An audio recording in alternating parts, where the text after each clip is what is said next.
దేవుడు మనకు అనుగ్రహించినటువంటి కొన్ని మాటలను ఆధారం చేసుకుని క్రైస్తవ జీవితం యొక్క అమూల్యత, ప్రత్యేకత, గొప్పతనము, అలాగే భాగ్యము, ఆ క్రైస్తవ జీవితం యొక్క ధన్యత ఎంత గొప్పదో ఒక భక్తులు ఇలాగా పాట రాశారు.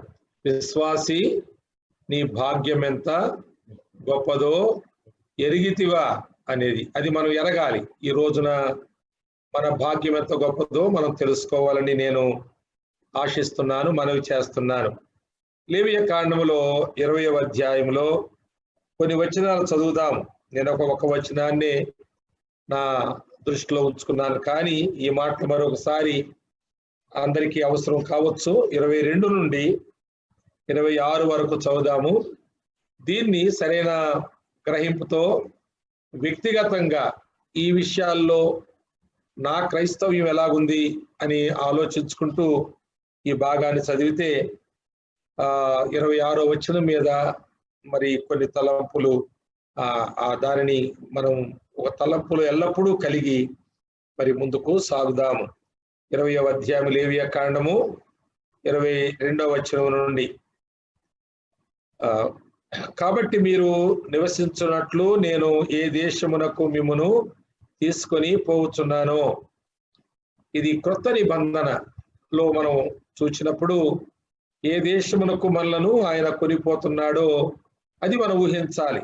ఇక్కడ ఏ దేశాన్ని తీసుకుపోతున్నాడో అదేదో పాలు తేలు ప్రవించు దేశం, కనాను దేశం అని వదిలేయొద్దు. కనుక ఇలా చదివేటప్పుడు దీన్ని మనకు అన్వయించుకోవాలి. మీరు నివసించున్నట్లు, ఇది దేవుడని యెహోవా చెబుతున్న మాట, మీరు నివసించున్నట్లు నేను ఏ దేశమునకు మిమ్మల్ని తీసుకొని పోవచ్చున్నానో ఆ దేశము మిమ్మల్ని కక్కివేయకుండానట్లు, ఆ దేశము మరి అందులో నివసించుటకు యోగ్యులు కాని వారిని అది కక్కివేసే దేశము.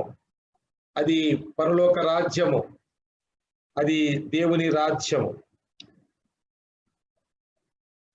ఆ దేశం మిమ్మల్ని కక్కివేయకున్నట్లు మీరు నా కట్టడలన్నిటినీ నా విధులన్నిటినీ అనుసరించి నడుచుకొనవలెను. ఆ దేశంలోనికి మనం వెళ్ళాలి అనంటే దేవుని వాక్యమును అనుసరించి జీవించాలి అనే మాట ఈ 22వ వచనం మనకు తెలియచేస్తుంది. దేవుని వాక్యమును అనుసరించకుండా కూడా ఆ దేశానికి మనం వెళ్ళగలమా అంటే, అలా వెళ్ళగలను అని నువ్వు అనుకుంటే నువ్వు వెళ్ళలేవు. అది వెళ్ళినా నువ్వు కక్కివేయబడతావు, వాగ్తి చేయబడతావు. నువ్వు దేవుని వాక్యమును అనుసరించకుండా, దేవుని వాక్యానుసారంగా జీవించకుండా కూడా నేను పరలోకం వెళతాను అని నువ్వు దేనిని బట్టైనా నువ్వు అపోహతో అనుకుంటూ ఎన్ని సంవత్సరాలు బ్రతుకుతున్నావో ఇప్పుడు కూడా అలాగే బ్రతికితే నువ్వు వెళ్ళలేవు.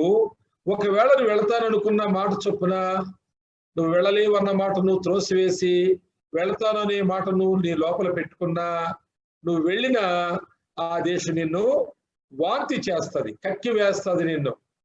ఆ మాట మనసులో పెట్టుకోవాలి.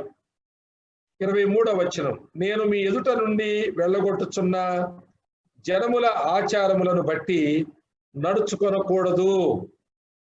మీ ఎదుట అనగా మీరు నివాసం చేస్తున్న కొందరు ఆ కనాను దేశములో, పాలు తేలు ప్రపంచ దేశంలో మీరు వెళ్ళకముందు ఎవరైతే ఉన్నారో వారిని బట్టి, వారి ఆచారాలను బట్టి మీరు నడుచుకోకూడదు. ఒకవేళ మనము ఈ రోజున పరలోకములోనికి వెళ్ళే ముందు భూలోకంలో ఉన్నాము. భూలోకంలో ఉన్నటువంటి మనము, మన బంధువులు ఉండవచ్చు, మన స్నేహితులు ఉండొచ్చు, మన ఇరుగు పొరుగులు ఉండవచ్చు. వారికి ఏ ఆచారాలు ఉన్నాయో వారికి అవి ఉన్నాయి. కానీ మనము వాటిని బట్టి నడుచుకొనకూడదు.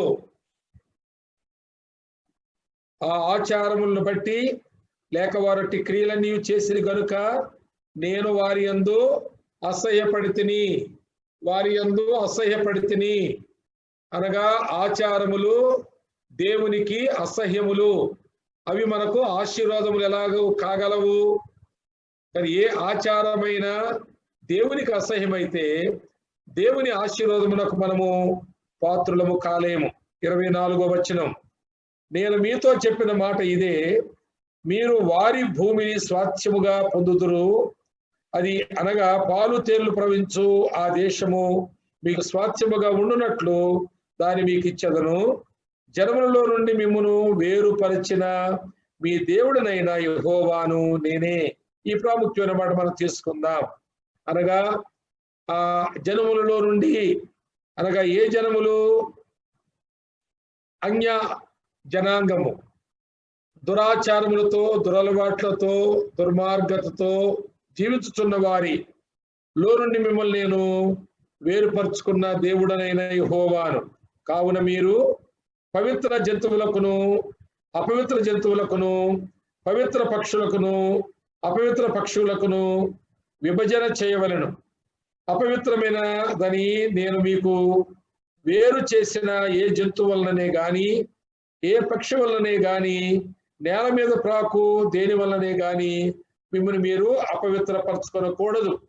కృత నిబంధనలో ఇలాంటి విధి ఇశ్రాయేలుకు విధించబడినట్లుగా మనకు విధించబడకపోయినా, అపవిత్రతకు పవిత్రతకు కృత నిబంధన చాలా బలమైన మధ్య గోడను కట్టింది.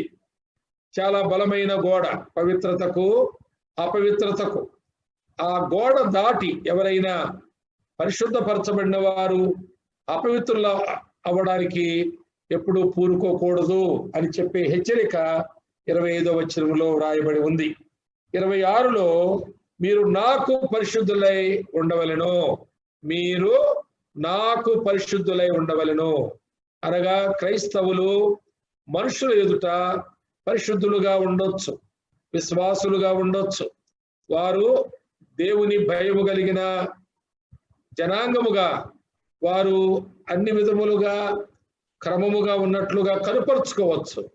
కానీ నేను నా ఎదుట మీరు అవన్నీ కనుపరచాలి, నా ఎదుట మీరు కనుపరచాలి, మీరు నాకు పరిశుద్ధులై ఉండాలి అనేటువంటి మాట.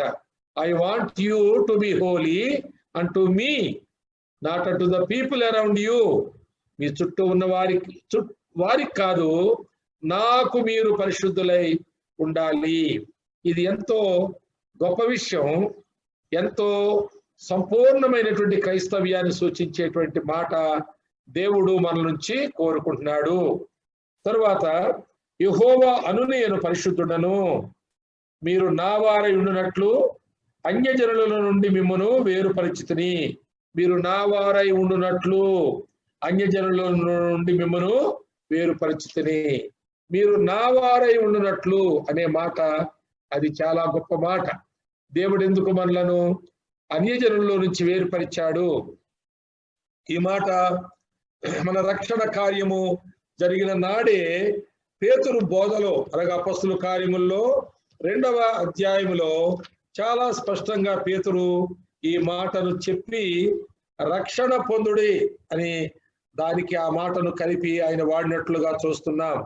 2వ అధ్యాయంలో 40వ వచనములో ఇంకను అనేక విధములైన మాటలతో సాక్ష్యం ఇచ్చి, మీరు మూర్ఖులైన ఈ తరము వారికి వేరై రక్షణ పొందుడని వారిని హెచ్చరించెను. యోహాను సువార్తలో 12వ అధ్యాయంలో మరి లాజరు యేసుక్రీస్తు ప్రభువు ఉన్నటువంటి స్థలానికి, మరణములోంచి మృతుల్లోంచి లేచినటువంటి లాజరు చూడడానికి, లేపినటువంటి యేసుక్రీస్తును చూసే అవకాశం దొరకగా ఆ యొక్క పస్కా పండుగకు వచ్చినటువంటి వారందరూ అనేక మంది వారిని చూడడానికి వెళ్ళారు. ఆ యొక్క బేతనియాలో ఆ మాట చదువుతాను వినండి, 9-10 వచనాలు. యోహాను సువార్త 12, 9, 10 వచనాలు.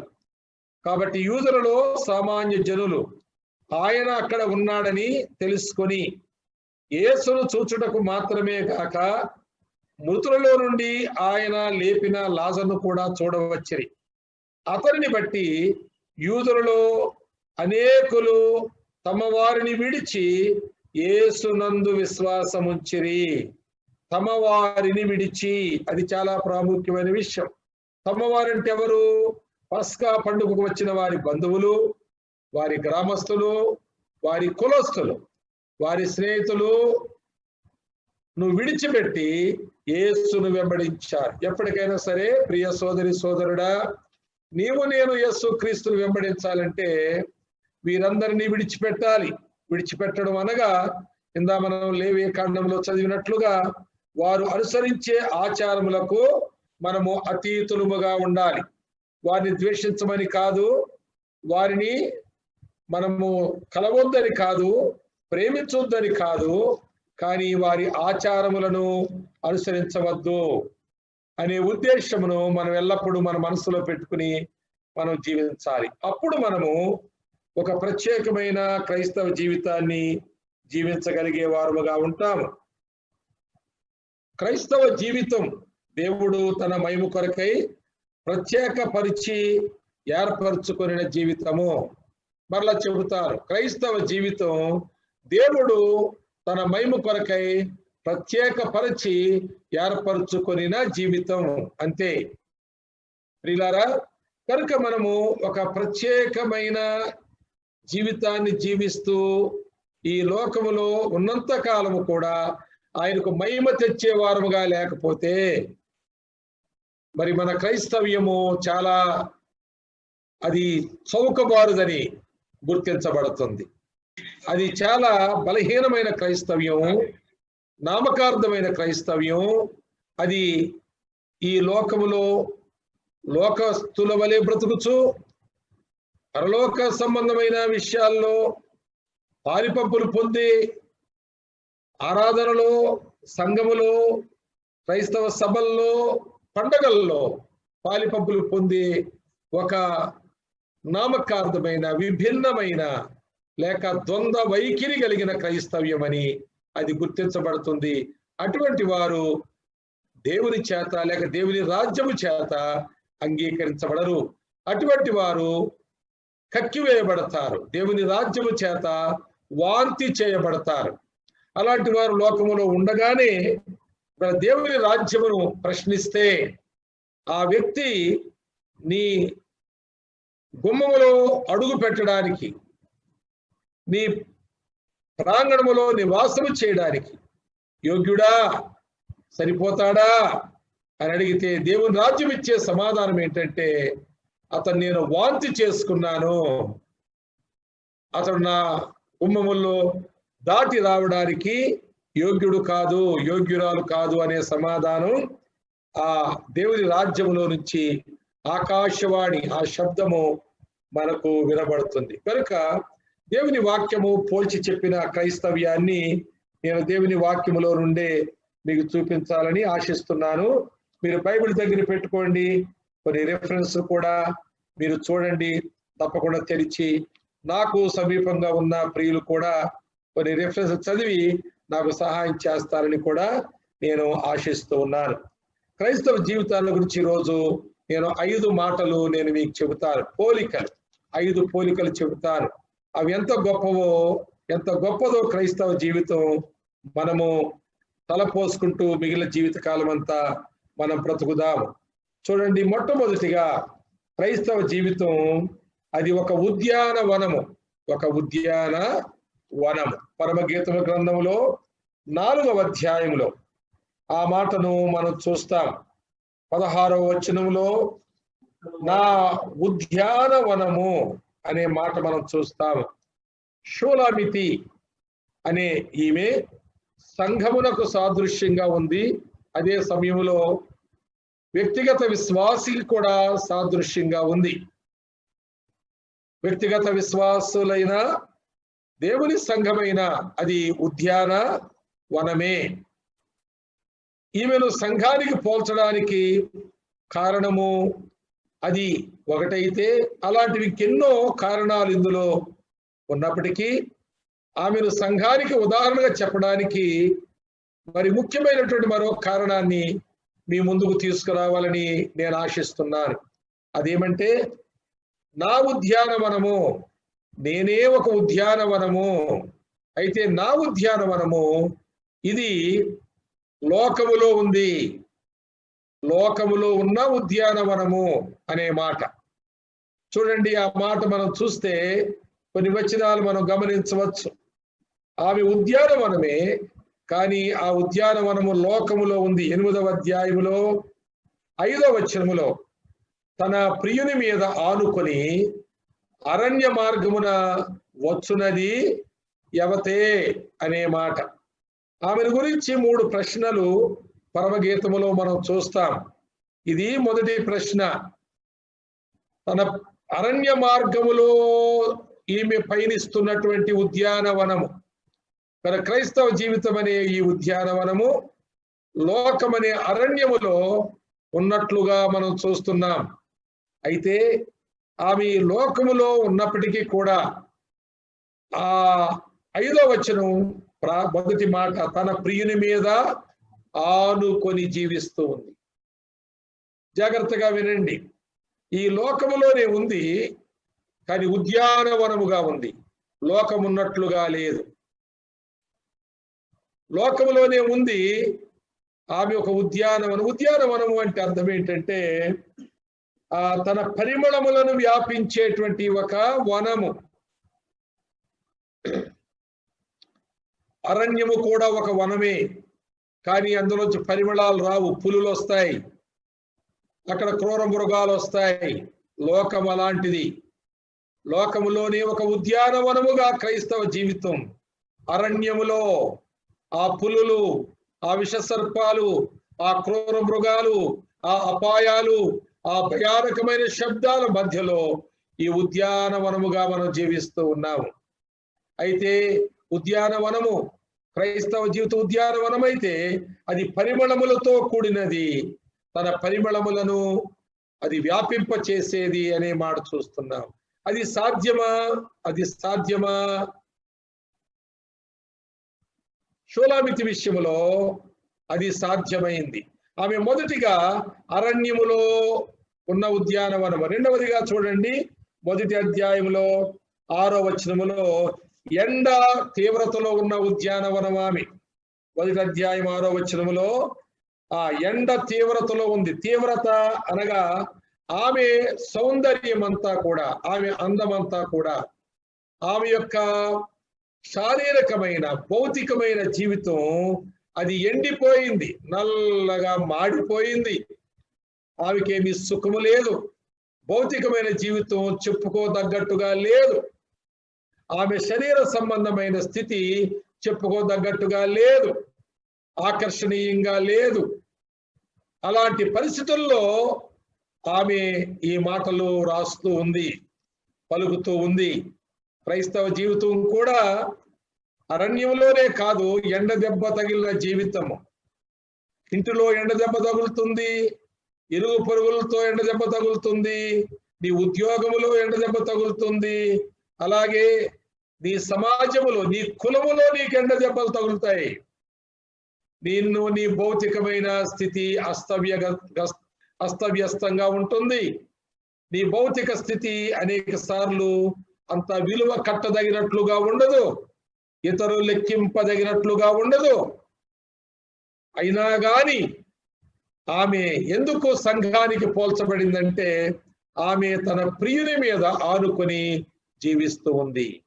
అనగా ప్రభువైన యేసు క్రీస్తుకు సాదృశ్యంగా ఉన్న తన ప్రియుడు మీద ఆనుకొని జీవిస్తూ ఉంది. మనం కూడా ఈ లోకంలో, ఈ క్రైస్తవ జీవితంలో ఏ స్థితిగతులు మనకున్నా, ఏ అవమానం మనకున్నా, ఏ గాయములు మనకున్నా, ఏ ఇబ్బందులు ఇక్కట్లు మనకున్నా, మనము మన ప్రియుని మీద ఆనుకొని ఉంటే, మరో 2 ప్రశ్నలు కూడా మీకు చూపిస్తాను ఆమె గురించి. మొదటి ప్రశ్న, ఈ అరణ్య మార్గములో వస్తున్న ఈమె ఎవరు అనేది ఒక ప్రశ్న అయితే, రెండవ ప్రశ్న చూడండి 3వ అధ్యాయములో చూస్తాం. 6వ వచనములో ధూమ స్తంభముల వలె అరణ్య మార్గము కావచ్చు, ఇది ఏమి? ఇదో ప్రశ్న. ధూమ స్తంభము అనగా అరణ్యములో ధూమం అంటే పొగ స్తంభము. దానికి ఏమైనా అడ్డం ఉంటుందా? దానికి ఏమైనా మార్గం కావాలా? ఏదైనా చెట్లు అడ్డం వస్తాయా? పులులు వస్తాయా? క్రూర మృగాలు ఏమైనా బెదిరించగలవా? ఒక ధూమ స్తంభం, పొగ స్తంభం అరణ్యములో ఎంతో వేగంగా వెళ్ళిపోతున్నట్లుగా ఒక క్రైస్తవ జీవితం వేగంగా సాగుతుందట. ఏంటి వింత? అందరూ ప్రశ్నిస్తున్నారు, అందరూ ఆశ్చర్యపోతున్నారు. ఈమె, ఈ స్త్రీ, ఈ సంఘము, ఈ విశ్వాసి, ఈ క్రైస్తవుడు ఏంటి అరణ్యములో దూసుకుపోతున్నాడు? మనమందరము భయపడుతూ ఉన్నాము, తాను దూసుకుపోతున్నాడేంటి? మనమందరము ఆందోళన చెందుతున్నాము, మనమందరము ఏదో లేదని బాధపడుతున్నాము, మనమందరము ఏదో ఒక లోటుపాట్లు కొరకై సతమతమైపోతూ ఉన్నాము. ఇది ఎలాగా అనే ప్రశ్నలతో ఎక్కడో ఆగిపోతున్నామను. కానీ ఎవరు ఈమె? ప్రశ్న.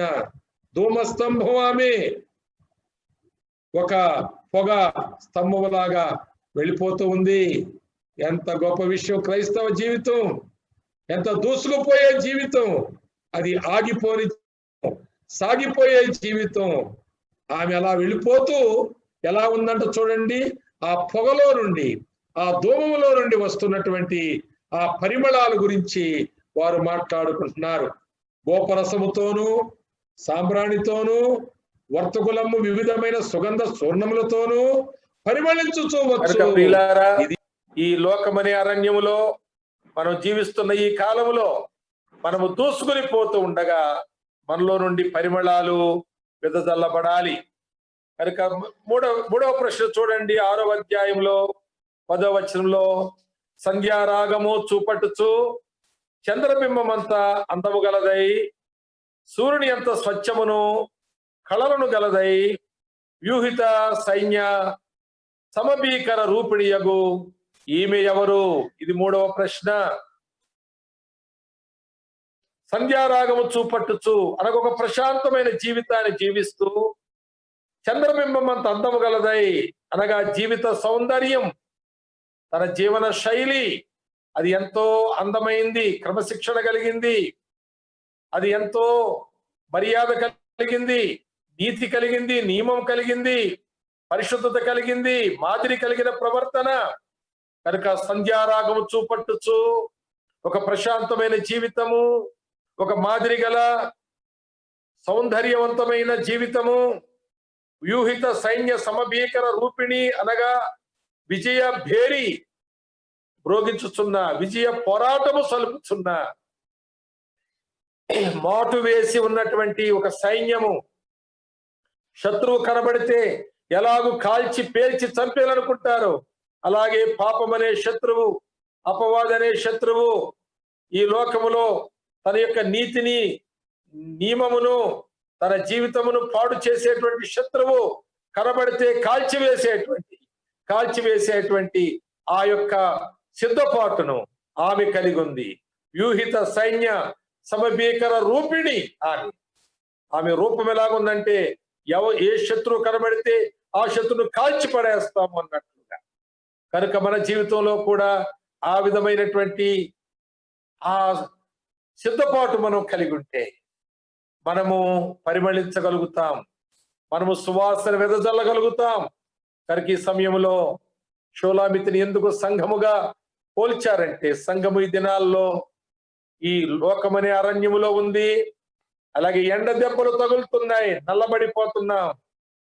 అనేక సార్లు ఇంటి పోరు, ఇరుగు పొరుగుల పోరు, అనేక సార్లు సమాజము, కులము, స్నేహితులు, అనేక సార్లు అనేకమైన అన్యాయమైనటువంటి నేరాలు, నిందలు ఇవన్నీ మన మీద పడుతూ కోర్టులు, పోలీస్ స్టేషన్లకు లాగివేస్తున్నారు మనల్ని, అన్యాయమైన తీర్పులు తీర్చి అవమానపరుస్తున్నారు మనల్ని.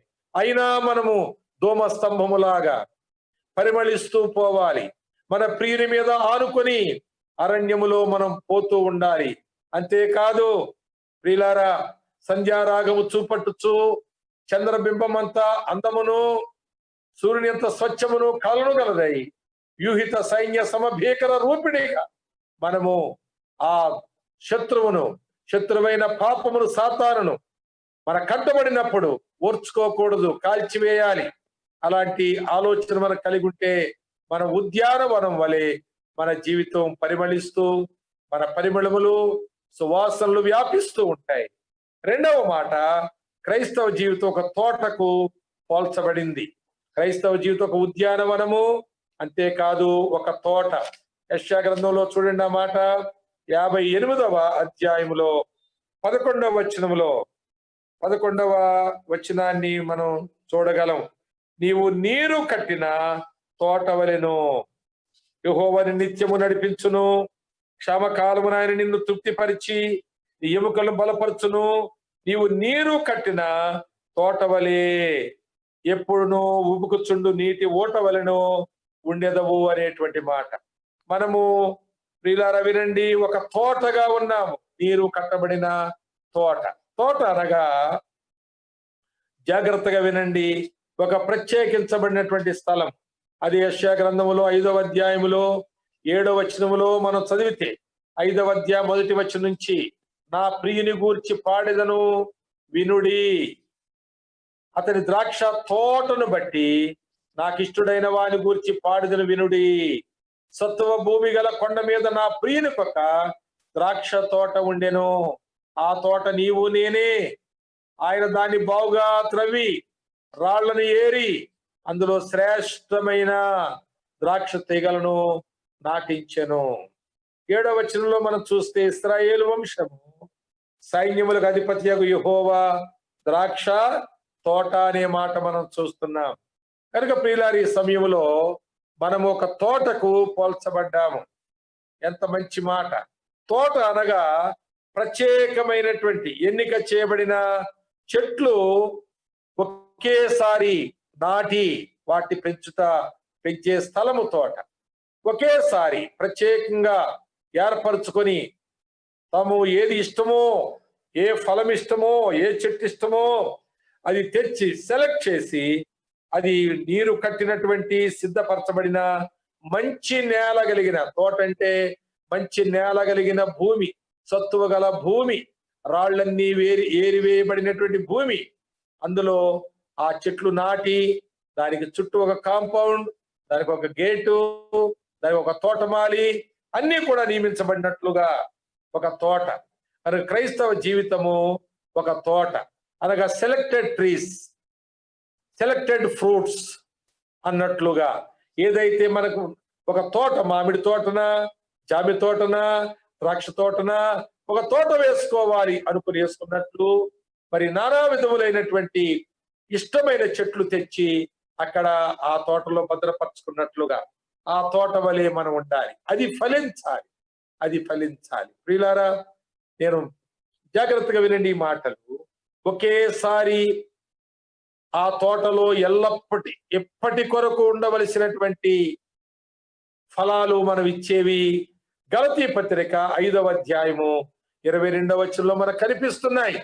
అది ఆత్మ ఫలము, అది సంతోషము, సమాధానము, అది ప్రేమ, సంతోషము, సమాధానము, దీర్ఘశాంతము, దయాళుత్వము, మంచితనము, తరువాత విశ్వాసము, సాత్వికము, ఆశానిగ్రహము. ఇవి ఈ పండ్లు యొక్క చెట్లు నాటబడినటువంటి తోటగా మన జీవితం ఉండాలి. ఇది ఎప్పుడూ ఉండాలి. ఇందులో చలనం ఉండకూడదు, కొరత ఉండకూడదు. ఇవెప్పుడూ ఫలిస్తూ ఉండాలి. ఈ ఫలము నిలిచి ఉండాలి. అలాంటి తోటగా మనం జీవించాలని దేవుని యొక్క వాక్యము మనకి తెలియచేస్తూ ఉంది. కనుక నీవు ఒక సెలెక్టెడ్ ట్రీస్ ఉన్న తోటగా నీవు ఉన్నావా? నీ తోటలో నాటబడిన చెట్లు అవి ఫలించే ఫలాలు ఏమిటో చూస్తున్నావా, గమనిస్తున్నావా? నిక్కమైన ద్రాక్షవల్లిగా నీ ఉండాలని నాటాను, నీవు జాతిహీనపు ఫలం ఫలిస్తున్నావేంటని దేవుడు ప్రశ్నిస్తున్నాడు. కనుక మన తోటలో ఏమైనా జాతిహీనపు ఫలాలు ఫలిస్తున్నామా? మన ఆ ఫలాలు అవి కారు ఫలాలుగా ఉన్నాయా? అవి దేవునికి అయిష్టంగా ఉన్నాయా? త్రోసివేయబడేవిగా ఉన్నాయా? వీళ్ళారా, మనం ఆలోచించుకుంటూ మన తోటలో ఉన్న చెట్లు ఏం ఫలాలు ఇస్తున్నాయో జాగ్రత్తగా చూసుకోవాలి. నాటేటప్పుడు జాగ్రత్త పడాలి. తర్వాత అవి ఫలం ఎలాగుందో కూడా దాన్ని మనము చూడాలి. దాన్ని మనము ఫలించే తోటగా ఉంచుకోవాలి. రెండవదిగా మనం చూస్తే మన జీవితము ఒక పొలమునకు పోల్చబడింది. ఒక పొలము. చూడండి, సామెతల గ్రంథంలో ఆ మాటలు మనం చూద్దాం. సామెతల గ్రంథము 28వ అధ్యాయము 19వ వచనం. సామెత 8:19 చదవండి ఎవరైనా. తన పొలము సేద్యము చేసుకోవాలి. మన పొలాలను సేద్యం చేసుకోవాలి. జాగ్రత్తగా వినండి. సేద్యం చేసుకోకపో కడుపు నిండా 12వ అధ్యాయం కూడా చూడండి. 12వ అధ్యాయం 11వ వచనం సామెతల్లో, తన భూమిని సేద్యపరుచుకుని వానికి ఆహారము సమృద్ధిగా కలుగును. తన భూమిని సేద్యపరుచుకోవాలి. వ్యర్థమైన వాటిని అనుసరించేవాడు బుద్ధి లేనివాడు. మన పొలములను సేద్యం చేసుకోవాలి. అది ఎప్పటికప్పుడు సేద్యం చేసుకుని మన పొలములను పంటలు పండించుకోవాలి. మరొక వచనం కూడా చూడండి. 24వ అధ్యాయంలో, సామెత గ్రంథంలోనే 24వ అధ్యాయంలో 31వ వచనం, సోమరి వాని చేను నేను దాటి రాగా అంటున్నాను. 24వ అధ్యాయం 30వ వచనములో, సోమరి వాని చేను. క్రైస్తవులు సోమరి వాళ్ళు కాకూడదు. గత మనము సమీక్షలో, ఎఫ్ఎస్సి పత్రిక సమీక్షలో చెప్పుకున్నాం, మన సమయమును పోనిచ్చేవాడు వాడు వెర్రివాడు, పిచ్చివాడు, సోమరివాడు. సమయమును సద్వినియోగం చేసుకునేవాడు జ్ఞానము గలవాడు. కనుక సోదరి సోదరుడా, ఆధ్యాత్మిక జీవితం అనే నీ జీవితం ఒక చేనుకు పోల్చబడితే, ఒక పొలముకు పోల్చబడితే, ఒక భూభాగానికి పోల్చబడితే దాన్ని నువ్వు సేద్యం చేసుకోవాలి. కష్టపడి సేద్యం చేసుకోవాలి. అలా నువ్వు సేద్యం చేసుకుంటే అది కడుపు నిండా నువ్వు తింటావు, ఇతరులకు కూడా పంచుతావు. 30వ వచనం వల్ల, తెలివి లేని వాని ద్రాక్ష తోట నేను దాటి రాగా ఇదిగో దాని అంతటా ముండ్ల తుప్పలు బలిసి ఉండెను, దూలగొండ్లు దాని కప్పి ఉండెను, దాని రాతి గోడ పడి ఉండెను. ఎంత విచారకరమైన జీవితాలు కొందరు కాపాడుకోలేకపోతున్నారు. వారు ఈ విధంగా కోల్పోతున్నారు. వారి రాతి గోడ పడిపోతే అందులోనికి పందులు ప్రవేశిస్తాయి, కుక్కలు ప్రవేశిస్తాయి, పాములు ప్రవేశిస్తాయి, పురుగులు ప్రవేశిస్తాయి, కప్పలు ప్రవేశిస్తాయి. అనేకమైనటువంటి ఆ హీనమైన ప్రమాదకరమైన జీవులన్నీ ప్రవేశించి నీ ఆధ్యాత్మిక జీవితాన్ని నాశనం చేస్తాయి, నీ ఆధ్యాత్మిక జీవితాన్ని పాడు చేస్తాయి. జాగ్రత్తగా ఉండాలి. కనుక మన ప్రాకారములను చూసుకోవాలి. నువ్వు సోమరి వాడవైతే, ఒక రాయి పడిపోయింది రాతి గోడలో, తర్వాత పెడదామని అనుకుంటే తర్వాత పెట్టే లోపల ఇంకో రాయి పడిపోద్ది. అయ్యో 2 రాళ్ళు కదా, నేను ఒక్కడిని పెట్టలేదు అనుకుంటావేమో. ఆదివారం చూసుకుందాంలే, పాస్టర్ గారు చెప్పుదాం, ప్రార్థన చేయించుకుందామంటే ఈ లోపల 7 రాళ్ళు ఊడిపోతాయి, కన్నం పడిపోద్ది. పాస్టర్ గారు ప్రార్థన చేసేసరికి ఎన్నో ఈ పందులు కుక్కలు లోపలికి వెళ్ళిపోతాయి, ఈ యొక్క విష పురుగులు లోపలికి వెళతాయి. ఒక దుర్గంధములోనికి నీ జీవితం ప్రవేశిస్తుంది. మురికి కాలువలు కూడా లోపలికి ప్రవేశిస్తాయి. ప్రియ సోదరుడా సోదరి, జాగ్రత్త. నీ ఆధ్యాత్మిక జీవితం కాపాడుకునే విషయంలో సోమరితనము నీకు తగదు. గంటలు తరబడి ధ్యానం చేయి, గంటలు తరబడి ప్రార్థన చేయి. నీవు దేవుని సన్నిధిలో నీవు అనుదినము నీ గోడను బలపరుచుకో, నీ కంచెను నీవు బలపరుచుకో. 31వ వచనం చూస్తే, దాని యందు ముండ్ల తుప్పలు బలిసి ఉండెను అనే మాట చూస్తున్నా. ముండ్ల తుప్పలు బలిసి ఉంటే నువ్వు కొట్టేయడానికి నీ గొడ్డలి చాలదు, నీ పదును చాలదు. జాగ్రత్త. అవే నీ జీవితాన్ని ఆక్రమించుకొని నిన్ను చెదరగొట్టి వేస్తాయి. నీ మనసులో వేదన, నీ మనసులో ఎటు తోచని పరిస్థితి, సంతోషాన్ని కోల్పోతావు, ఆ యొక్క తృప్తిని కోల్పోతావు. దిక్కుమాలిన మార్గాల్లో తిరుగుతూ ఉంటావు, కనబడిన వాళ్ళందరితో ప్రార్థన చేయించుకుంటుంటావు, ప్రార్థన కుడుకుని వెళ్తావు, ఖర్చుములు కొనుక్కుంటావు, నూనె బుడ్డలు తెచ్చుకొని రాసుకుంటావు, కూర్చుంటావు. నీకేమీ ప్రయోజనం కాదు.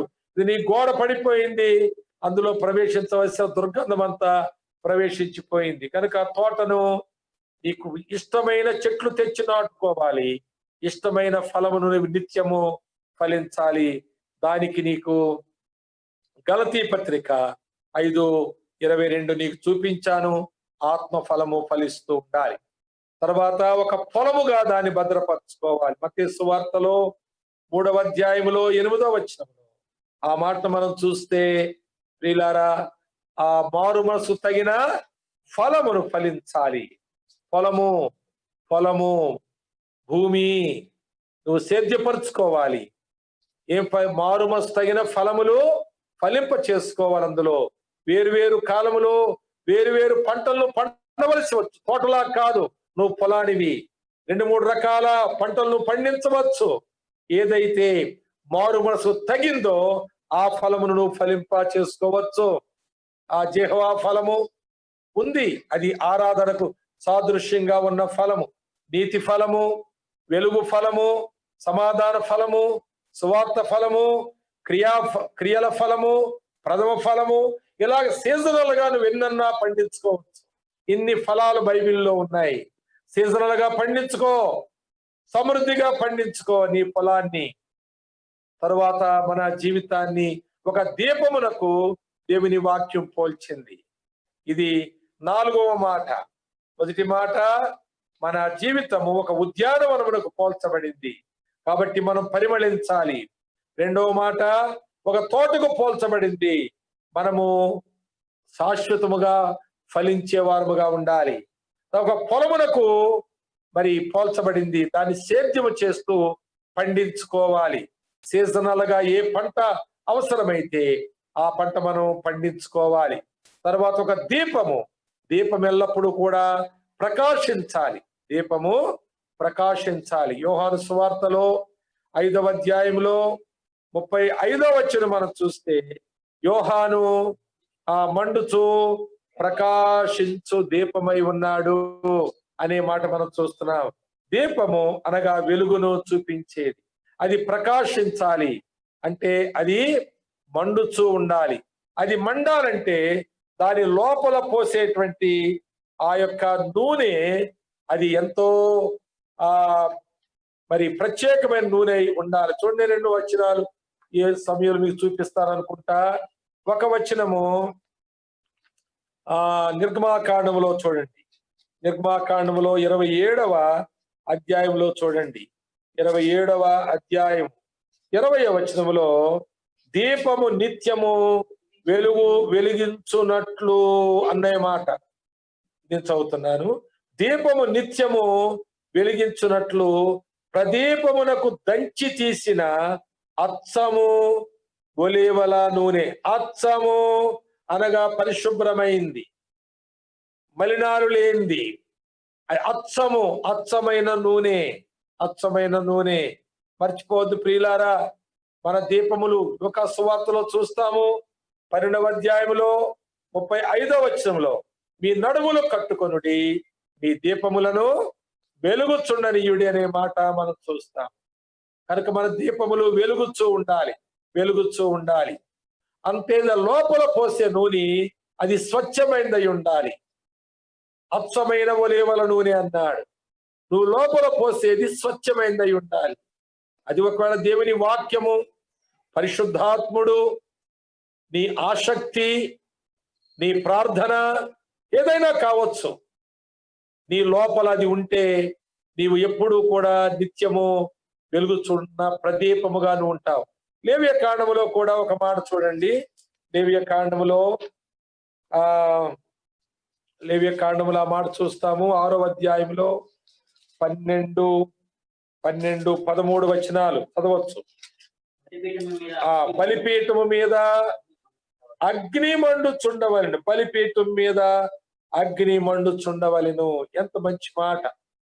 పరిశుద్ధమును దేవునికి అనుకూలమైన సజీవ యాగముగా మీ శరీరము అనేది సమర్పించాలి మనం.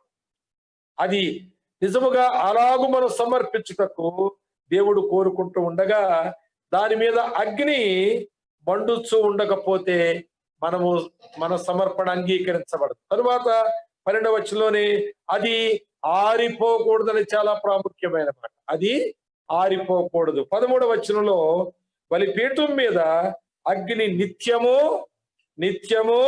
మండుచుండవలను, అది ఆరిపోకూడదు. నిత్యము మండుచుండవలను, అది ఆరిపోకూడదు అనేటువంటి మాట.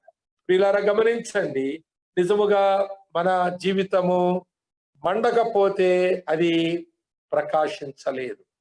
ఎందుకంటే ఎన్నో గాలులు మన మీద విసురుతాయి. మండని దీపం ఏదైనా మందకొడిగా వెలుగుచున్నట్లే. వెలిగే దీపం ఎప్పుడైనా ఆరిపోవచ్చు, కానీ మండే దీపము ఇంకా గాలి వేస్తే ఇంకా మంట ఎక్కువైపోతుంది. కనుక మన దీపాలు, మనం రక్షించబడిన దినాల్లో ఎలాగో ఉన్నాము, కొంచెముగా ఉన్నాము, కానీ చాలా కాలమైంది ఈ దినాల్లో మండాలి. నా విచారం ఏంటంటే, చాలా మంది పాటల్లో బాగా అభివృద్ధి చెందారు. ఒకవేళ ఆరాధన అనే దాంట్లో అభివృద్ధి చెందారు. నిలబడి పాడమంటే, మైక్ ఇస్తే, వాయిద్యాలు వాయించమంటే ఎంతో ఘనముగా, కానీ వారి వ్యక్తిగత జీవితాలు మందకొడిగా ఉన్నాయి. అందుకే నేను చాలా మంది యవనస్తులు చెబుతాను, చాలా పాటలు పాడే టీంలో మారుమనసు లేని యవనస్తులు పెడతారు సేవకులు. వారికి మేము పాటలు పాడుతున్నాం, మేము లేకపోతే సేవకుడిది సాగదు అనుకుంటారు. వారెప్పటికీ మారు మనసు పొందరు. ఎక్కువలో ఎక్కువ మారు మనసు పొందని వారే వాయిద్యాలు వాయిస్తున్న వారుగా నేను నా సర్వేలో తేల్చుకున్నాను. కనుక వారు వాయిద్యపు ఆ ఇన్స్ట్రుమెంట్ తీసుకొస్తారు, కానీ వారు బైబిల్ పాటల పుస్తకాలు తీసుకున్నారు. పాడుతున్నటువంటి వారు పాటల పుస్తకాలు తెచ్చుకుంటారు, వాళ్ళు పాడే పాటలేవో స్పెషల్ సాంగ్ బుక్స్ తెచ్చుకుంటారు. వాటికి మనకు సంబంధం ఉండదు, మనం పాడలేము. కొన్నిసార్లు వారు సోలోలు పాడతారు, వారు చెవిగోబకు చేయి పెట్టుకుని వాళ్ళు రాగం సాకి తీస్తుంటే మన వల్ల ఎక్కడ అవుద్ది. కానీ వారి జీవితాల్లోకి వెళితే వారిలో ఏమాత్రము కూడా వారు మండడానికి వీలైన సరుకు లోపల ఏమీ కనపడదు. పాటల్లోనే చెవట్లు గారి చేయొచ్చు వాళ్ళు, పాటల్లోనే ప్రఖ్యాతి చెందొచ్చు వాళ్ళు, వాయిద్యాల్లో ప్రఖ్యాతి చెందొచ్చు వాళ్ళు. దాంట్లోనే మునిగి చస్తున్నారు కొంతమంది, ఆధ్యాత్మికంగా చస్తున్నారు, వాటిలో చస్తున్నారు. ఉద్యమం కొరకు సభలో ఉన్న వాళ్ళు ఉద్యమం కొరకు వాళ్ళు చెమట్లుగా పాటలు పాడతారు, వారు తర్వాత నిర్జీవంగా బ్రతుకుతూ ఉన్నారు. అందువల్ల ప్రియులారా, ఒక దీపములాగా మన జీవితాలు లేకపోతే స్టేజీలు ఎక్కొద్దు, ప్రసంగాలు చేయడానికి ఆశించొద్దు, పాటలు పాడడానికి ఆశించొద్దు. నీవు దీపము మందకొడిగా ఉండకూడదు, అది మండుతూ ఉండాలి, అప్పుడే అది ప్రకాశిస్తుంది. అందుకే ఆ లోకాసువార్తను మనం ఆ మాట చదివాం 12వ అధ్యాయంలో. మన హృదయాలను మన ఎప్పుడూ కూడా మండేలాగా, ఒక దీపములాగా ప్రకాశమానముగా ఉండాలి. మన నడుములు కట్టుకొనుట అనే మాట ఎల్లప్పుడూ కూడా దేవుని ఎదుట నిబ్బరముగా నిలబడ్డానికి మన నడుములు కట్టుకోవాలి. మన నడుములను వంచేసే లోకములోని పరిస్థితుల్లో ఇంకా గట్టిగా బిగించుకోవాలి. నేను ఒక ఉదాహరణ చెబుతుంటాను. ఇలాంటి సమయాల్లో ఒక రిక్షా లాగి సామాన్లు ఎన్నో వేసుకుని, ఆ మెటీరియల్స్ ఎన్నో వేసుకుని, ఆ తోపుడు రిక్షాలో ఆ రిక్షాను నడుముకో బట్ట టవలు కట్టుకుని లాక్కుంటూ వెళుతుంటాడు. ఎక్కడైనా ఇంకా ఎత్తు వస్తే, లాగడానికి కష్టమనే పరిస్థితులు ఉన్న రోడ్డుకు వస్తే ఒకసారి ఈ నడుముకున్న టవలు ఇంకా గట్టిగా బిగించుకొని మరలా లాగుతూ ఉంటాడు ఆయన. ఇది మనందరము ఎరిగిన ఒక సాధారణమైన ఉదాహరణ. అలాగే ఈ లోకంలో ఉన్నటువంటి కష్టాలను, ఈ యొక్క శోధనలను, ఈ పరీక్షలను మనం ఎదుర్కోలేకపోతే ఇంకా నడుము గట్టిగా బిగించుకుని మన దీపమును వెలుగుచుండనియాలి, అది ఇంకా ప్రకాశింపనియాలి, అది మండాలి అనేటువంటి దీపముగా మనలను ఈ బైబిల్ గ్రంథంలో ఒక పోలిక మనకు చూపించబడింది. కనుక నీ జీవితం అలాగుందా, మందకొడిగా ఉందా?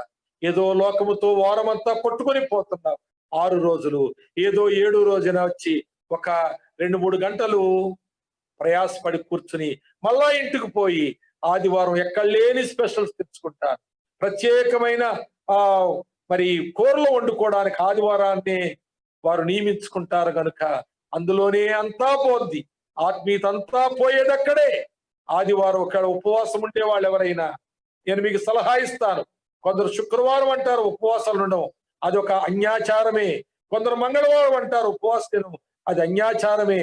ఒకప్పుడు ఒక పొద్దులుండే వాళ్ళము, ఇప్పుడు ఒక పొద్దు ఏదో రోజులు పెట్టుకున్నాం. దాదాపుగా అన్య జనాంగం కూడా ఆ మంగళవారాన్నో ఆ శుక్రవారం ఎన్నుకున్నట్లుగా నువ్వు ఎన్నుకున్నావు. కొంతమంది క్రైస్తవులు శుక్రవారం ఇల్లు కడుక్కుంటారు, ఎందుకంటే ఇంతకుముందు నమ్మక ముందు కడుక్కునేవారు గనక ఇప్పుడు ఇల్లు కడుగుతుంటారు శుక్రవారం రోజున. ఇది అన్యాచారం కాకపోతే ఏంటి? కనుక ఆదివారం ఉపవాసం ఉండగలిగితే మనం దేవుని వాక్యం బాగా వంటబడతాం మనకి. ఏదైతే వాక్యము దేవుని సన్నిధిలో విన్నామో, ఏది ధ్యానం చేశామో ఆ వాక్యము మరలా మన ఉపవాసంలో ధ్యానం చేస్తూ సాయంకాలం వరకు, రాత్రి వరకు లేటుగా తిను పర్వాలేదు, ఉదయకాలం ఉపవాసం ఉండు, నాస్తా కూడా చేయకుండా ఉపవాసం ఉండు. ఒకవేళ నీకు వీలైతే, ఒకవేళ బలహీనరాలు అయితే నువ్వు నాస్తా చేసి మధ్యాహ్నం భోజనం స్కిప్ చేయడం మాని. కనుక నీవు ఆ దినమంతా ఆ విధంగా దేవుని వాక్యం నుండి రాత్రి లేటుగా నీవు పడకకు వెళ్లే ముందు నువ్వు భోజనం చేయి, చక్కగా హాయిగా వాక్యముతో, అలాగే మంచి భోజనాలతో కడుపు నిండా తిని నిద్రపో, పర్వాలేదు. ఆ వాక్యములు వంటబడతాయి. ఈ రోజు ఈ వాక్యం చూశాను కదా ప్రభువా, ఈ వాక్యం బట్టి నువ్వు నాతో మాట్లాడావిది, ఇది నేను మార్చుకుంటున్నాను ప్రభువా. మార్చుకోవడానికి శక్తిని, మార్చుకున్నది మళ్ళా నేను వెనకబడిపోకుండా బలముని, నేను మరలా జారిపోకుండా బలహీన పడకుండా నీ సన్నిధి వాగ్దానములనే కోరుకుంటున్నానని అలాగూ మనం ప్రార్థన చేస్తూ, అలాగూ మన సమయాన్ని గడుపుతూ రాత్రి ఎప్పుడో భోంచేయి, పర్వాలేదు. దేవుడు ఎవరిని ఉపవాసం ఉండండి అని చెప్పలేదు, బైబిల్ ఎవరిని ఉపవాసం ఉండమని చెప్పలేదు. ఉపవాసం ఉండవలసిన అవసరం వచ్చినప్పుడు మాత్రం తినొద్దని చెప్పింది బైబిల్. ఉపవాసం ఉన్న కారణం కూడా ఉపవాసం ఉండడానికి కాదు, ప్రార్థన చేసే ఉద్దేశం ఉంటే ఉపవాసం ఉండని బైబిల్ చెప్పింది. కానీ ఉపవాసం ఉండి నువ్వు డ్యూటీకి వెళ్ళిపో, ఉపవాసం ఉండి నువ్వు ఊరికి వెళ్ళిపో, ఉపవాసం ఉండి వ్యాపారాలు చేసుకో, ఉపవాసం ఉండి నువ్వు ఇంకా నీ పనుల్లో మెలకుగా ఉండడానికి వీలు లేదు. నువ్వు ప్రార్థనలో ఉంటేనే ఉపవాసం ఉండాలి. ఆ ఉపవాసం నీ ప్రార్థనకు ప్రయోజనకరం, నిన్ను బలపరిచే సాధనంగా ఆ ఉపవాసం ఉంటుంది. కనుక ఉపవాసం వట్టిది కాదు, చాలా పవిత్రమైంది, చాలా ప్రాముఖ్యమైంది. కానీ అది ఆచార సంబంధంగా ఉంటే అది పూర్తిగా నిరర్ధకమైంది, అది ఎందుకు పనికిరానిది. వారములో ఒకసారి ఉపవాసం ఉండవలస్తే ఒకసారి ఉండు, లేక నెలకొకసారి ఉండవలసి వస్తే నెలకొకసారి ఉండు. ఒకవేళ ప్రతి ఆదివారం ఉంటే మంచిది అనుకుంటే ప్రతి ఆదివారం వాక్యమును అన్వయించుకోవడానికి, శక్తివంతులు కావడానికి ఉపవాసం ఉండాలనుకుంటే ప్రతి ఆదివారం ఉండు, మంచిదే. అది కడుపును మార్చుకోవడానికి కాదు ఉపవాసం ఉండడం, కడుపును మార్చుకున్నందువల్ల నువ్వు ఉపవాసం ఉన్నట్టు కాదు, నీ ఆత్మ బలపడితేనే ఉపవాసం ఉన్నట్టు. నువ్వు అన్నం తిన్నందువల్ల నీ కడుపు మాడిపోయింది, నిరసించిపోయావు, లేక ఎవరికో చెప్పుకుంటే అయ్యో పాపం అని అనిపించుకోవడానికి కాదు. నేను ఉపవాసం ఉండడం వల్ల నా కడుపు మాడిందో కూడిందో కానీ నా ఆత్మ మాత్రం బలపడింది అని చెప్పుకునే సాక్ష్యాలు నీ నుండి బయటకు రావాలి. కనుక మనం మండాలి అంటే ఇలాంటి కొన్ని నియమాలు వ్యక్తిగతమైన అవసరతను బట్టి మనం తీసుకోవడం అది ఎంతో ఆశీర్వాదకరం. చివరి మాట చెప్పి నేను ముగిస్తాను. దేవుని వాక్యం మన జీవితాల్లో ఒక ఉద్యానవనానికి పోల్చింది. క్రైస్తవ్యం ఒక ఉద్యానవనం కాబట్టి అది పరిమళించి దాని సువాసనలను వ్యాపింపచేయాలి. క్రైస్తవ జీవితం ఒక తోట కనుక అది ఎల్లప్పుడూ ఫలించాలి, ఫలవృక్షాలు అందులో ఉండాలి, దేవునికి ఇష్టమైన ఫలము మనం ఇవ్వగలగాలి. మూడవది ఒక పొలమునకు పోల్చబడింది. నేను మీకు రిఫరెన్స్ ముందుగానే చెప్పాను కనుక ముందుకు వెళ్ళిపోతున్నాను. అది ఎప్పటికీ రకరకాలైన పంటలు పండించాలి, సేద్యము చేస్తూ అది పంటలు పండించాలి. తర్వాత నాలుగవది ఒక దీపమునకు పోల్చబడింది. అది ఎల్లప్పుడూ మండుచూ ప్రకాశించాలి, అది ఆరిపోకూడదు. ప్రియ సోదరి సోదరుడా, నీ దీపం ఆరిపోవడానికి ఎన్నో కారణాలు ఉంటాయి. అందుకే ఎఫెసీ పత్రికలో 6వ అధ్యాయములో సాతాను అగ్ని బాణములను నీవు ఆరిపితే నువ్వు వెలుగుతావు. దాని అగ్ని బాణం నీకు తగిలిందంటే నీవు మందకొడైపోతావు, చివరికి ఆరిపోతావు కూడా. అగ్ని బాణం తగలకుండా ఆ విశ్వాసం అనే డాలును నువ్వు పట్టుకుని సిద్ధంగా ఉండి వాటిని ఆర్పివేయకపోతే నీవు ఆరిపోతావు, జాగ్రత్త. చివరి మాట ఒక నదికి పోల్చబడింది. చూడండి ఆ మాట యోహాను సువార్తలో 7వ అధ్యాయంలో 38వ వచనం. చదవండి ఎవరైనా. యోహాను సువార్త 7:38 వచనం.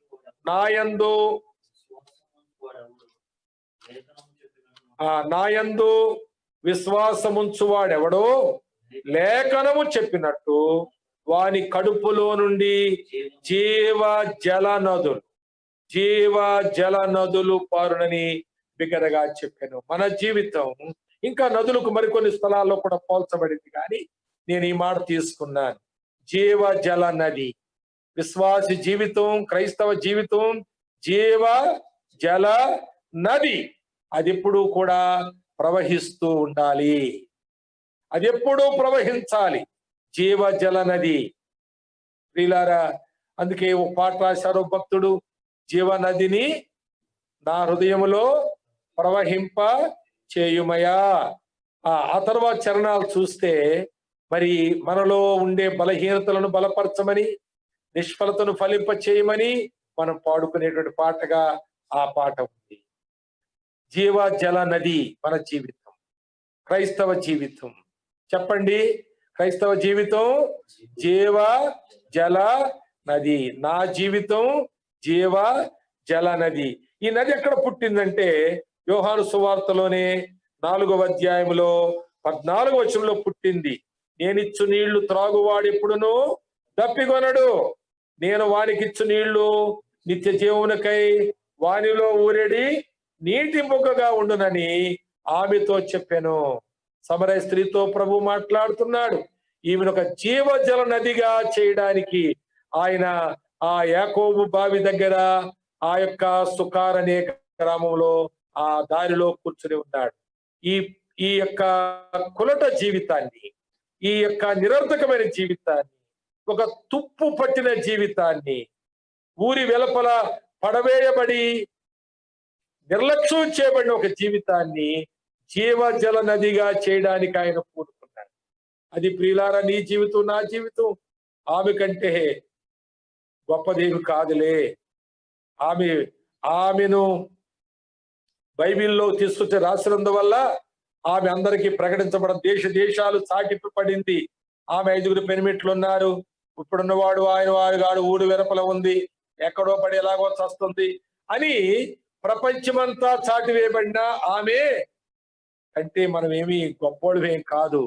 మన జీవితాన్ని కూడా మనం రాసుకోండి. ఒకసారి నీ జీవితాన్ని నువ్వు కాగితం మీద రాసుకుని తర్వాత కాగితాన్ని కాల్చేయి, చింపేయి, కానీ అది ఒకసారి రాసుకుని ప్రభుని స్తుతించు. ప్రభువా, ఇలాంటి నా బ్రతుకును అవన్నీ చదువుకుంటానే కళ్ళు మూసుకుని మోకరిల్లి స్తుతించక్కర్లేదు. చదువుకుంటానే నువ్వు రాసే ముందు తర్వాత చదువుకుంటూ ప్రభుని స్తుతించి తర్వాత దాన్ని కాల్చేయి, పర్వాలేదు. ఎవరికి చెప్పక్కర్లేదు, ఎవరికి ఇవ్వక్కర్లేదు, చూపించక్కర్లేదు. కాల్చేయి, దాన్ని చింపడే. కానీ స్తుతించడానికి ఆ వ్రాత ప్రతి నీ దగ్గర ఉండాలి తప్పకుండా. అది స్తుతించడానికి కారణంగా. అలాంటి నీ బ్రతుకును, అంతకంటే పనికిమాలిన నా బ్రతుకును ఎలా చేశాడు ఆయన?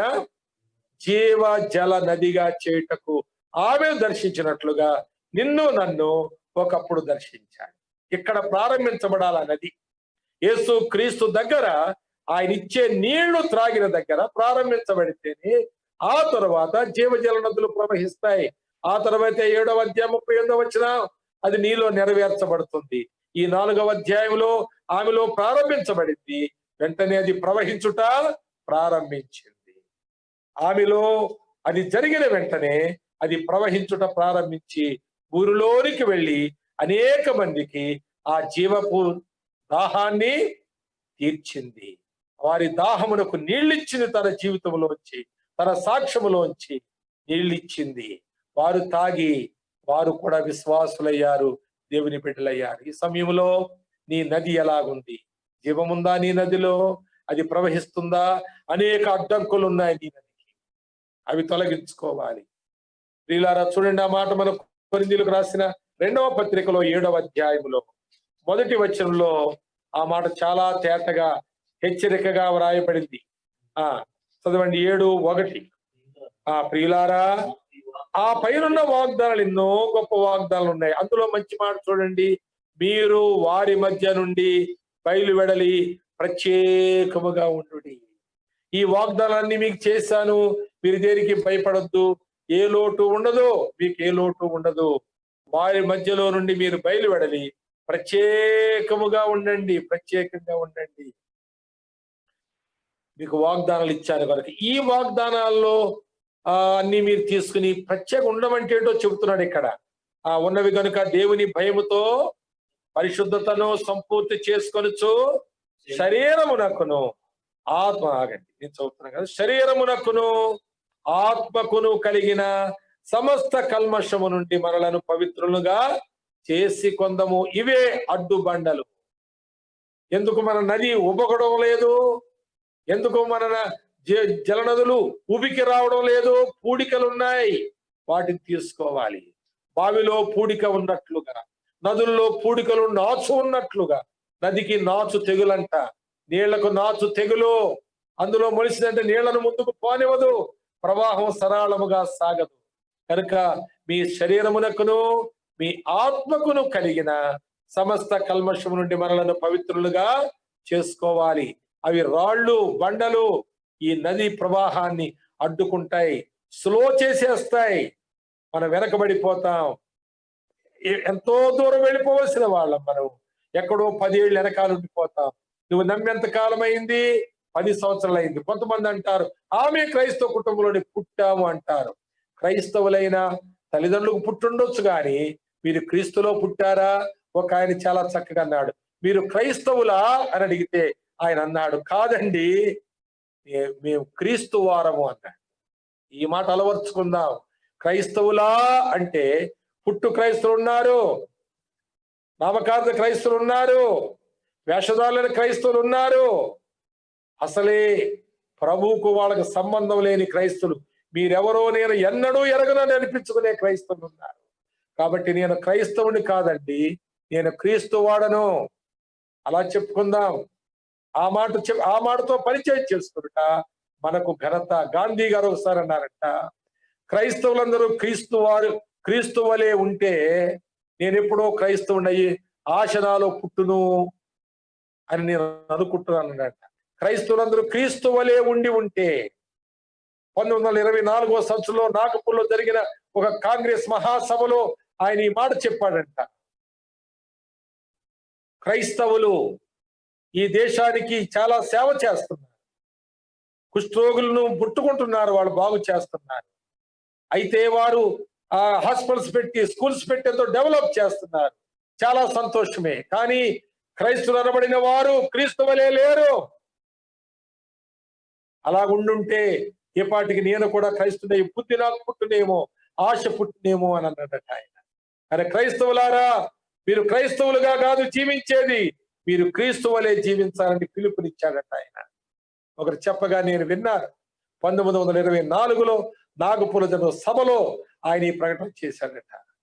ప్రియులారా, సోదరులారా, మీరెవరు అంటే క్రైస్తవులం కాదు, క్రీస్తు వారమని చెప్పాలి. అనగా ఆయన పరిశుద్ధ రక్తంలో కడుగబడ్డాను, పరిశుద్ధుల సంఘములో చేర్చబడ్డాను, పరిశుద్ధముగా నేను జీవిస్తూ ఉన్నాను. నేను ఇతరులకు నా జీవాన్ని అందిస్తూ ఉండే జీవ జల నదిని నేను అని సమరయ స్త్రీ చెప్పుకోగలిగింది ఊళ్ళోకి వెళ్ళి. నీవు చెప్పుకోగలవా? అలాగా చెప్పుకుంటున్నావా అనేది నీ నదికి ఉన్న అర్థాన్ని నువ్వు ఏ విధంగా ఇస్తున్నావు? హెబ్రీయులకు రాసిన పత్రికలో మరికొన్ని ఆటంకాలు చూపిస్తాను మీకు. 6వ అధ్యాయంలో, హెబ్రీ పత్రిక 6వ అధ్యాయం చూడండి ఆ మాట నేను చదువుతాను, వినండి. కాబట్టి నిర్జీవ క్రియలను విడిచి అంటున్నాడు ప్రారంభములోనే. మారు మనస్సు పొందుటయు, దేవుని యందలి విశ్వాసమును బాప్తిస్మమును కూర్చిన బోధయు, హస్త నిక్షేపణయు, మృతుల పునరుద్ధానము, నిత్యమైన తీర్పును పునాది మరలా వేక. ఇప్పుడు చాలా మంది సిద్ధాంతాల మీద పోట్లాడుకుంటూ ఉన్నారు, సిద్ధాంతాలతో విభేదాలు తెచ్చుకుంటారు, సిద్ధాంతాలతో సంఘాలు వేరైపోతున్నాయి, సిద్ధాంతాలతో సహోదరులు వేరైపోతున్నారు. నేను నిన్న ఒక ఆయనతో మాట్లాడుతుంటున్నాను, సాతానుడు చేసే పనులన్నీ క్రైస్తవ నాయకులే చేసుకుంటున్నారని చెప్పారు. సాతానుడు రెస్ట్ ఇచ్చేశారు సాతానుడికి, వాడు పెట్టాలి విభేదాలు మన మధ్యలో, కానీ వాడు రెస్ట్ తీసుకుంటున్నాడు, నాయకులకు అప్పగించాడు, వాళ్ళే చేస్తున్నారు ఈ విభేదాలు. సంఘాలు వేరవుతున్నాయి, సహోదరులు వేరవుతున్నారు. ఒకప్పుడు ఇద్దరు ఎంతో కలిసిమెలిసి తిరిగేవాళ్ళు, ఇప్పుడు శత్రువులుగా ముఖాలు ఎడమొహం పెడమొహంగా ఉన్నారు, వేరైపోతూ ఉన్నారు. ఎందుకు కారణం ఏంటంటే 6వ అధ్యాయం చెబుతుంది, అవన్నీ నిర్జీవమైన విషయాలు, వాటి వల్ల ఏ ప్రయోజనం లేదు. చూడండి పైన 5వ అధ్యాయం 12వ వచనం చూడండి. 12వ వచనం 11 చదువుతాను. ఇందును గూర్చి మేము చెప్పవలసినవి అనేక సంగతులు ఉన్నవి కానీ మీరు వినుటకు మందులై ఉన్నారు, అందుకే మేము చెప్పలేకపోతున్నాం, విషదపరచలేకపోతున్నాం. మీరు వినరు, మీ సిద్ధాంతం వాళ్ళు చెప్తేనే వింటారు, మీ గురువులే చెప్పాలి. ఆ సిద్ధాంతం అనుసరిస్తున్న వాళ్ళే సంఘం, వారి బోధే వింటారు, మిగిలిన వినరు. విషదపరచడానికి వీలవడం లేదు, మీరు వినరు. 12వ వచనం, కాలమును బట్టి చూచితే మీరు బోధకులుగా ఉండవలసిన వారై ఉన్నారు కానీ దేవోక్తులలో మొదటి మూల పాఠములను, 6వ అధ్యాయంలో కూడా మాట చూస్తున్నాం మనం. 2వ వచనంలో క్రీస్తును గూర్చిన మూలోపదేశమును మాని మూల పాఠాలు, మూల విషయాలు. ప్రియులారా, జాగ్రత్తగా ఉందాం.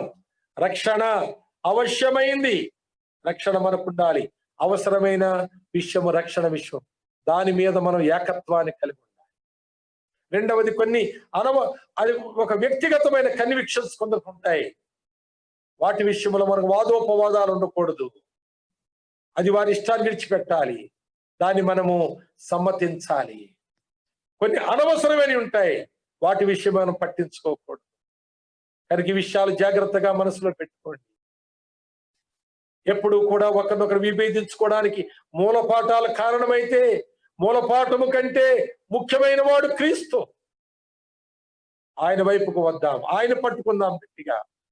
మన ప్రవాహము సాగిపోతుంది, లేకపోతే మన ప్రవాహం ఆగిపోతుంది. దేవుడు ఈ మాటలు మనకు అనుగ్రహించాడు. 5 మాటలు. 1, మన జీవితము ఒక ఉద్యానవనమైతే మనం పరిమళించాలి, మన పరిమళములు వ్యాపించాలి. మన జీవితం ఒక తోట అయితే అది నిత్యము కూడా ఆత్మ ఫలముతో నిండి ఉండాలి. మన జీవితం ఒక పొలం అయితే అది సేద్యము చేయబడాలి, అది పంటలు పండించాలి, రకరకాలైన పంటలు సీజనల్ గా మనము పండించాలి. అంటే మనం ఎప్పుడు ఓర్చుకోవాలో, ఎప్పుడు సహించాలో, ఎప్పుడు స్తుతించాలో, ఎప్పుడు మన నీతిని వ్యక్తం చేయాలో, ఎప్పుడు మన వెలుగులో నుండి మన సాక్ష్యంలో మన సమాధానము అనేటువంటి సువార్త సాక్ష్యము, అలాగే క్రియలలో మరి చక్కని మాట మత్తయి సువార్త 5:16 మనం చూస్తాం కదా, మనుషులు మీ సత్క్రియలు చూచి పరలోకమందున దేవుని మహింపరచునట్లు వారి ఎదుట మీ వెలుగును ప్రకాశింపనియండి. క్రియారూపకమైన ఫలాలు, ప్రథమ ఫలాలు. మన కుటుంబంలో ఒక్కళ్ళమే నమ్మి ఉంటే మిగిలిన వాళ్ళు నమ్మడానికి మనము వారికి మాదిరిగా సాక్షులుగా ఉండాలి, వారి కొరకు ప్రార్థన చేయాలి. కనుక 3వది పొలం అయితే అది మనము ఆయా విధములైన లాభకరమైన, ఆయా విధములైన శ్రేష్టమైన పంటలు మనము పీరియాడికల్ గా మనము ఆ దినములను బట్టి, అవసరతను బట్టి మనం పండించుకుంటూ ఉండాలి. తోట అలా కాదు, అది ఎప్పటికీ ఒకే చెట్టు నాటుతాము ఒకేసారి, అది ఎప్పటికీ ఫలిస్తూ ఉంటుంది. తర్వాత 4వదిగా ఒక దీపము, మన దీపం ఎప్పుడు ఆరిపోకూడదు. అచ్చమైన ఆ యొక్క ఒలీవ నూనెను దీపములో పొయ్యాలి అన్నట్లుగా మనం ఒక స్వచ్ఛమైన జీవితాన్ని మన ఆంతర్యంలో కలిగి మనం వెలగాలి. 5వదిగా అది ఒక నది అయితే, అది ఎప్పుడు ప్రవహించాలి, ఎప్పుడు అది ఆగకూడదు. జీవజల నది అయితే మనం ప్రవహించే కొద్దీ అనేకులు ఆ జీవజలాలతో వారి దాహాన్ని తీర్చుకుని వారు కూడా రక్షించబడతారు. అలాంటి అనుభవాలతో మనం ఆనందిస్తూ ఉంటాం. కనుక ప్రియులారా, ఈ సమయం చాలా ప్రాముఖ్యమైన మాట చెప్తాను. ఆ సంఘమునకు సాదృశ్యంగా ఉన్నటువంటి షూలామితి విషయంలో ఉన్నటువంటి మాటను నేను మీకు జ్ఞాపకం చేస్తాను. చూడండి ఆ మాట 4వ అధ్యాయంలో 12వ వచనం, నా సహోదరి, నా ప్రాణేశ్వరి, నీవు మూయబడిన ఉద్యానవనమని చదువుతాను. ఏ క్లోజ్డ్ గార్డెన్, నువ్వు మూయబడినటువంటి ఒక ఉద్యానవనము, మూయబడిన ఉద్యానవనం. నీ జీవితానికి ఒక మూత ఉండాలి, లేకపోతే ఏదో ఒకటి లోపలికి ప్రవేశిస్తుంది. కంచె ఉండాలి, సందు లేని కంచె ఉండాలి. దానికి ఒక మంచి రిఫరెన్స్ చూపించి నేను ప్రార్థన చేస్తాను. సంఖ్యాకాండం చదవండి, 19వ అధ్యాయము 15వ వచనం చదవండి. సంఖ్యాకాండము 19వ అధ్యాయము 15వ వచనం. మూత వేయబడక తెరిచి ఉన్న ప్రతి పాత్రయు అపవిత్రమగును. మూత వేయబడక తెరిచి ఉన్న ప్రతి పాత్రయు దానిలో ఉన్న పదార్థం అది అపవిత్రమే కదా. నీవు దేనికైనా భోజనం చేసే ఆ భుజించే విషయాలకు మూత వేస్తావు. అలాగే నేను మన ఆధ్యాత్మిక జీవితాలకు మూత ఉండాలి. ప్రియుడు అంటున్నాడు, నీవు మూయబడిన ఉద్యానవనం, లోపలికి ఏది ప్రవేశించదు. ఆ తర్వాత ప్రియురాలు అంటుంది 16వ అధ్యాయంలో, నా ప్రియుడ, ఇదిగో నా ఉద్యానవనమును కూడా నీ కొరకు ఫలములు నేను సిద్ధపరిచాను, నీకు ఇష్టమైన ఫలములు నేను సిద్ధపరిచాను. నా ఉద్యానవనానికి వచ్చి ఆ ఫలాలను భుజించు. అంటే మూయబడిన ఉద్యానవనము ఎప్పుడు తెరుస్తుందామే? తన ప్రియుని కొరకు మాత్రం తప్ప ఇక దేనికి ఆ ఉద్యానవనము తెరవదు. చాలా అది భద్రత కలిగిన విధంగా మూత వేసుకుంది. కానీ లోకములో ఉంది, అరణ్యములో ఉంది ఉద్యానవనము. ఎండ దెబ్బ తగులుతుంది. భౌతికంగా శారీరకంగా ఏమి సౌఖ్యంగా లేము, లాభంగా లేము.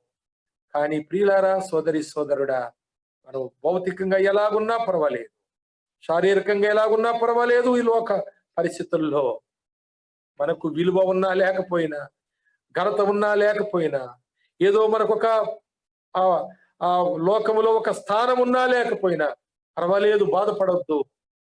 మనము అన్నవస్త్రములు కలిగి ఆయన కొరకు ఉద్యానవనముగా, ఒక తోటగా, ఒక ఫలముగా, ఒక దీపముగా, లేక పరిమళించే ఉద్యానవనముగా, ఫలించే తోటగా, అనేక పంటలు పండే పొలముగా, అలాగే ప్రకాశించే దీపముగా, అలాగే ప్రవహించే నదిగా మన జీవితాలు మనం కాపాడుకుందాం. తలలు వంచండి, ప్రార్థన చేసుకుందాం. ప్రభువా,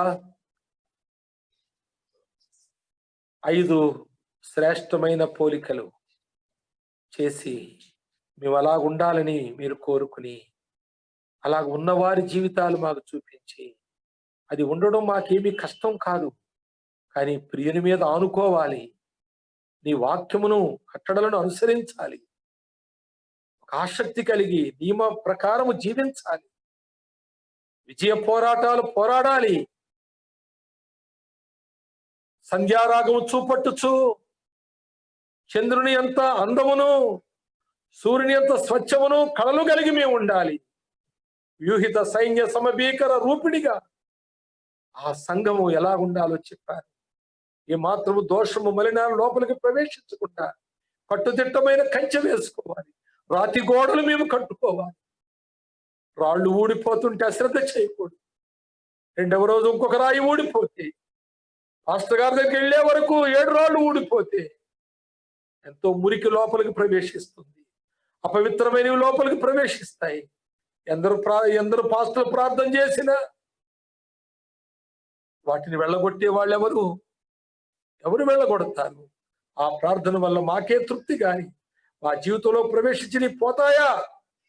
అవి పాస్టర్లు చెబుతామా? వారికి చూపిస్తామా? ప్రభువా, ఈ ప్రార్థనలన్నీ లాగిపోతున్నాయా? ఎత్తి మీద చేపెట్టించుకోవడం ఒకటే పరమార్థంగా ఎంచుకుని పాస్టర్ దగ్గర ముసుకేసుకుని వెళ్ళి ఆయన నిలబడుతున్న వారికి ఈ 5 విషయాలు ఒక మంచి పాఠముగా, ధ్యానాంశాలుగా జీవితకాలం అంతా కలిగి ఉన్నట్లుగా అనుగ్రహించి కృప చూపని ఈ విన్నవారందరినీ కూడా ప్రభు నీ రాజ్యములో చూడాలని ఆశిస్తూ ఒక నిష్ఠ కలిగిన జీవితం కొరకై మీ చేతుల్లో వీరిని భద్రపరచుకొని మీకు అప్పగించుకుంటూ ప్రభువైన యేసుక్రీస్తు నామములో ప్రార్థించున్నాను తండ్రి. ఆమేన్. ఆమేన్.